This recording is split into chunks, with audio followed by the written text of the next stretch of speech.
മലയാള സിനിമയിൽ തിയേറ്ററിൽ ആളെ എത്തിക്കാൻ മോഹൻലാലോളം കപ്പാസിറ്റിയുള്ള മറ്റൊരു നടനില്ലെന്ന് നിസ്സംശയം പറയാം. താരത്തിന്റെ പോസിറ്റീവ് കിട്ടിയ ചിത്രങ്ങൾക്കെല്ലാം ബോക്സ് ഓഫീസിന്റെ ആണിക്കളുടെ ഇളക്കുന്ന പ്രകടനമാണ് ഇതിനോടകം കാഴ്ചവെച്ചിട്ടുള്ളത്.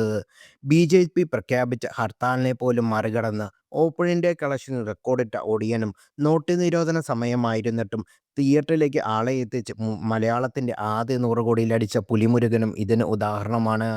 കഴിഞ്ഞ വർഷം എമ്പുരാന് തുടങ്ങിയ അതേ ഫോം നിലനിർത്താനുള്ള ലാലേട്ടന്റെ അടുത്ത പ്രോജക്റ്റാണ് ദൃശ്യം ഫ്രാഞ്ചൈസിയിലെ ഏപ്രിൽ 2-ന് റിലീസിനൊരുങ്ങുന്ന ദൃശ്യം 3.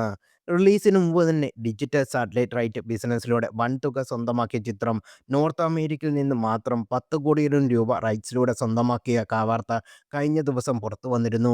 മലയാളത്തിൽ ഇതുവരെ പുറത്തിറങ്ങലിൽ 6 ചിത്രങ്ങൾ മാത്രമാണ് ഇത്തരത്തിൽ 10 കോടിക്ക് മുകളിൽ ഓവർസീസ് റൈറ്റ് വിറ്റുപോയത്. ഇതിൽ 4 എണ്ണവും മോഹൻലാൽ ചിത്രമാണെന്ന വസ്തുതയാണ് ഇപ്പോൾ ചർച്ച ചെയ്യപ്പെടുന്നത്. ദൃശ്യം 3ക്ക് പുറമെ മരക്കാർ, അറബിക്കടലിന്റെ സിംഹം, എമ്പുരാൻ, പാട്രിയോട്ട് തുടങ്ങിയവയാണ് മോഹൻലാൽ നായകനായ ചിത്രങ്ങൾ. ഇതുകൂടാതെ മമ്മൂട്ടിയുടെ വൻ ഹൈപ്പിലെത്തിയ CBI 5 ദ ബ്രെയിനും ദുൽഖർ സൽമാന്റെ കിങ് ഓഫ് കൊത്ത തുടങ്ങിയ ചിത്രങ്ങളാണ് 10 കോടിക്ക് മാർക്കിലെത്തിയ മറ്റ് ചിത്രങ്ങൾ. ഇതിൽ മറ്റെല്ലാ ചിത്രങ്ങൾക്കും മുഴുവൻ ഓവർസീസ് മാർക്കറ്റിൽ നിന്ന് റൈറ്റ്സ് ചേർത്താണ് 10 കോടി ലഭിച്ചെങ്കിലും ദൃശ്യം 3 കാനഡയിൽ നിന്ന് മാത്രം അമേരിക്കയിൽ നിന്നും മാത്രമാണ് ഈ നേട്ടം സ്വന്തമാക്കിയിരിക്കുന്നത്. ഏകദേശം 300 തിയേറ്ററുകളിൽ ചിത്രം റിലീസ് ചെയ്യാനാണ് വിതരണാവകാശം ഏറ്റെടുത്തവർ ശ്രമിക്കുന്നത് എന്നാണ് പുറത്തുവരുന്ന വിവരം.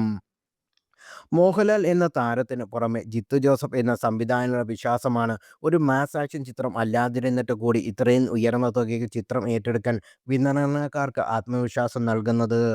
ത്രില്ലർ സിനിമാ വിഭാഗത്തിൽ മലയാളത്തിലെ ലോകോത്തര നിലവാരത്തിലെ ചിത്രം വിദേശ ഭാഷയിലടക്കം റീമേക്ക് ചെയ്യപ്പെട്ടിരുന്നു.